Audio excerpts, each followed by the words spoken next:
जाते हैं। अगर एनर्जीज काम करती हैं तो भगवान सूर्यदेव कहीं भी हो, मन से प्रणाम कर रहे हो, बट मेन है कि आप प्रणाम कर रहे हो, मेन है कि आप याद कर रहे हो। आप लोटा लेकर भी कान में फोन लगा रखा, हाँ हाँ ठीक है जल दे दिया मैंने, हो गया। और कुछ लोग तो मैंने ऐसे देखे हैं, निमित 7th फ्लोर पे रहते ऊपर से जल दे देंगे, नीचे जाता बंदा गीला हो रहा है, होता रहे उनका क्यों, उनको ना अपनी बालकनी में जल देने से ना वो गीली हो जाएगी। अरे भाई नीचे वाले का भी सोच लो। बड़े विचित्र लोग हैं। ऐसा देने से बेहतर है मत दो।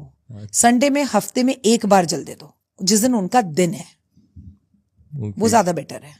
क्योंकि अदरवाइज ये तो फिर बेकार ही है कि कोई और आपकी वजह से परेशान हो रहा हो तो ज्यादा वो है। और आपने जल दिया, उस पर कोई पैर रख कर जा रहा है। आप ये आपकी समझदारी है कि आपको लग रहा है कि आप 7th फ्लोर से जल दे रहे हो, वो आपने काम कर दिया। इसे ना लोग काम समझते हैं। मैं सिर्फ इतना कह रही हूँ कि सूर्य को जल देना काम नहीं, भाव है। रोज मत दो, हफ्ते में एक बार दो, दैट इज संडे।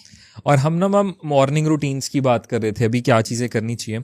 अब वैसे ही देखो, जब साल स्टार्ट होता है ना तो इंसान ज़्यादा एंथुजियास्टिक होता है कि इस साल में मैं ये करूँगा, राखी मैम ने कहा है सुबह जल्दी उठना है तो जल्दी उठूंगा।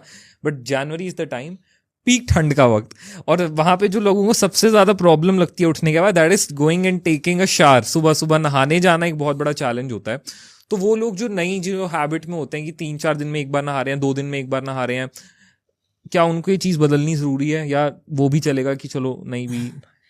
अभी मैंने एक पॉडकास्ट पर एक एस्ट्रोलॉजर को देखा ये बोलते हुए। वो ये बोल रही थी कि सूरज ही एक ऐसे भगवान है जिनको जल देने के लिए नहाने की जरूरत नहीं है। आप यकीन मानिए, मेरे तो पैरों के नीचे से जमीन निकल गई। मतलब रात को मैं नॉनवेज खाऊं और बिना नहाए सुबह सूरज को जल दे दूं। सॉरी निमित, लेकिन रात को मैं एक रिलेशनशिप में अपने हस्बैंड के साथ जाऊं और बिना नहाए जल दे दूं।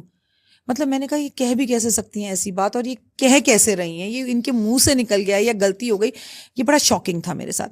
हमें याद है, और कलकत्ता बंगाल में मैं आपको बता दूं, और साउथ में आपको पता है, अगर वो लोग बेड पर बैठ जाए ना, बेड पर जिसपे वो सोते हैं रात को, पति पत्नी वाला रिश्ता, उस बेड पर बैठे हुए कपड़ों को पहनकर वो काली माँ को छूते नहीं है। वो कपड़े बदलते हैं पूरे। या साउथ में लक्ष्मी नारायण की पूजा होती है, या वो नहाते हैं फिर वो जाके मंदिर में। इतना हमारे संस्कार हैं। चलिए, अब हम कलयुग में हम इन बातों को उतना नहीं मानते हैं तो मत करो भाई, लेकिन आप ऐसे तो नहीं कर सकते कि आप बिना नहाए दो सूरज को जल दे दो। अब मैं आपसे अपनी बात करती हूँ। जब हम छोटे थे ना, इससे डबल सर्दी पड़ छोड़ो। वो कहते हैं मुझे कल ही एक बच्चा मिला, मैंने कहा बेटा नहाए, कह रहा नहीं नहाया। नहाना रोज चाहिए। ये शरीर पूरा ग्रहों से बना है। मैं अभी जवाब दे देती हूँ तुम्हें।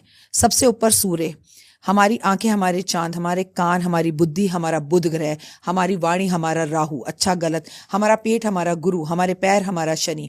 अगर आप अपने इस नवग्रह को रोज नहीं नहलाएंगे, चाहे सर्दी कितनी हो चाहे गर्मी कितनी हो, तो आपके लिए प्रॉब्लम है। रोज नहाना है बच्चा, इतनी कोई सर्दी नहीं पड़ रही। हम अमेरिका में नहीं है। आप नहाने से ज्यादा स्वस्थ रहते हो। यही रीजन है आजकल लोगों को स्किन की प्रॉब्लम है। बच्चे लोग 2-2 दिन नहीं नहाते और फिर कहते हैं ग्रह खराब है। आप ना नहाने वाले बच्चे ज्यादा बीमार होते हैं और नहाने वाले बच्चे कम। ये आजमा के देख लेना।